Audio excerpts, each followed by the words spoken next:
What is up, everyone? Welcome back to another video today, and in this video we are doing the 97th installment of Retro Reviews. Today we're going to be reviewing my NG Models 1-400 scale Continental Airlines Boeing 777-200ER in the Peter Max livery. Probably the most colorful 777 that has ever existed, and one of the most beautiful liveries that I've ever seen, just based on the multitude of colors that were used on this. This is another one of the NGs that I had planned to get for a long time.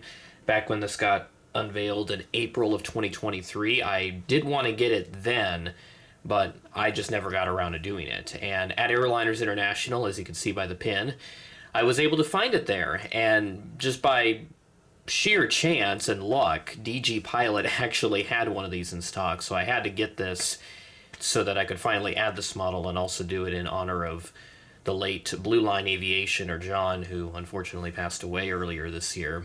Since he was a huge Continental fan, this was definitely one of his favorite aircraft as well. So I'm very happy to have this model, and will certainly look great on a shelf, or even like a retro or a modern classic like Newark Airport if I ever wanted to do one of those, but I don't have the space for that right now, so that will have to come at a later date. Much, much later. We'll go ahead and start off with the box, which we have the color palette used for the livery. Boeing 777-200ER, blue, green, down in the red and oranges for the image of the aircraft. You have the NYC 2000 with that logo down there, and that specifically says World Capital of the Millennium. So the new millennium coming around, so they had a special branding for that. NYC 2000 along with the two Peter Max logos. Continental logo, registration, Boeing license disclaimer, NG logo, 1-400 scale collectible models die-cast metal. Bottom of the box, we got this nice yellow with a slight gradient there, or rather that's just the shadow there of the lights in my room, along with a little bit of a dent on the box, which was from shipping, since I had to ship everything back home via UPS rather. Boeing 777-200ER, image of the plane, NG logo, and the registration, along with the item number, which is 72005. Right side of the box, the color palette coming into play once again with just the Continental logo in place. And then on the top, we have all blue. And then on this side is the gradient again, just inverted, and with slightly less colors involved. Back of the box is the same as the front, just with some legal stuff. Adult collectible model warning, all that. And NG socials as well, which, yeah, they have updated it technically, I think.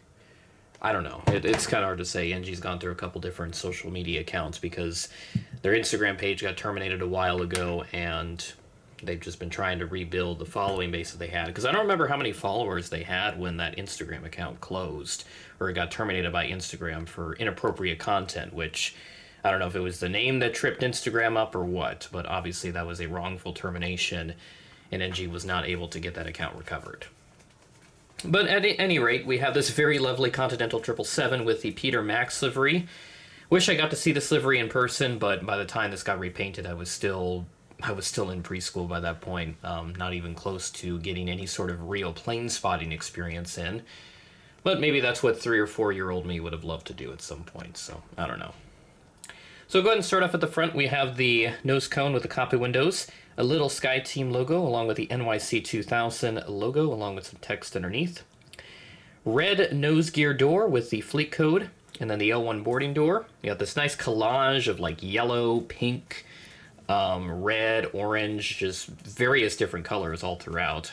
And to move into the big Continental billboard titles up there. Got a nice transition into that pink, and then the blue comes into play up on the top. You have a little bit of white there in the center, which is kind of interesting.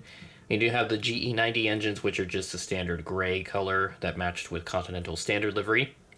Now, NG's 777 main landing gear do not tilt. They would rather have more realistic features on it than just the tilting gimmick that the other manufacturers have, which, doesn't really bother me. And then more the colors back into play again. There's some blue on the bottom as well. The red and the yellow back into play, and then there's that NYC 2000 capital of the Millennium logo. Registration November 77014 along with the American flag. There's also a whole bunch of antennas there as well. There's one there in the back. There are, I think, 3 up top along with a little SATCOM dome. I don't think there's no antennas up front there. And you move to the back, there's a little Peter Max logo behind the rear boarding door along with that fleet code and the standard Continental tail. And all the details there for the horizontal stabilizers for the pitch and all that also present as well. Right side of the aircraft, you've got more blue on this side, which is very nice. And there's the SkyTeam logo again, along with the little Max signature there. Some yellow and red come into play here. And then towards the rear, you see the colors coming together once again to close up that white space, which they had quite a bit of there. But I honestly do like the Continental logo being in that white, because on this side where you have all the colors coming together, it looks a little, I don't know, it looks a little funky to me. So I kind of prefer that the Continental logo has that white space on this side here. And then Continental tail on that side is the same. Not too much there. Underneath, all the colors coming together, but you do have some of that silver paint also present. Stand hole and printed details featured. And then the top of the aircraft, you see all the printed details and the antennas, along with all the wing details you could ask for. One of NG's best 777s, I would say. Now, I know some people have had a fit with the cockpit printing. I think there's something about the cockpit windows where it's not printed correctly, or that the nose isn't molded right, which is giving that improper printing perspective rather, for the cockpit windows. And this isn't exactly like a head-on shot. This would be more it right here. And that is actually pretty nice there with that 777 right in front of you. So cool. So glad I got to fly one of these this past summer, and hopefully I'll get more flights with those types soon. But yeah, there's that nose profile, and the engines also see through there with those fan blades. You can kind of see the red background peeking through there. It's a little difficult to see, but the fan blades are see-through on these. Or actually, no, they are not. I am completely wrong on that. I thought they were see-through. I think that was just more of the glare there, the reflection. But yeah, you can see the engine, the fan blades are not see-through. They are not see-through, just to repeat that.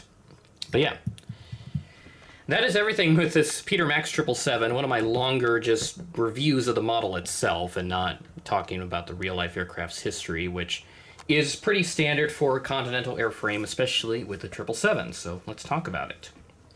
She first flew on October 13th of 1999 and was delivered to Continental that same month. From November of 1999 to January of 2008, the Peter Max livery was on this aircraft and just stood out anywhere. If you were in Newark or even Houston, just anywhere else where this 777 flew to, you would be able to spot this bird. It's very easy to see where this aircraft was at, and just one of the best liveries that has been applied to a Continental aircraft, in my opinion. That's not just a standard livery, like an actual special livery and all that. In June of 2011, this aircraft went to United, and she did have an incident more recently, December of 2023, encountering a bird strike while taking off from Amsterdam. The aircraft returned safely, and there were no injuries to the passengers on board. And of course, this aircraft is active with United, but she has not been painted into Evo Blue livery yet. At least at the time that I'm recording this video, which is late August, she does not have the Evo Blue livery. And the latest flight that she's taken, up to this point of the video being made, she is currently in Washington, Dulles, after coming in from London with a turn out to Frankfurt, expected to happen later in the evening.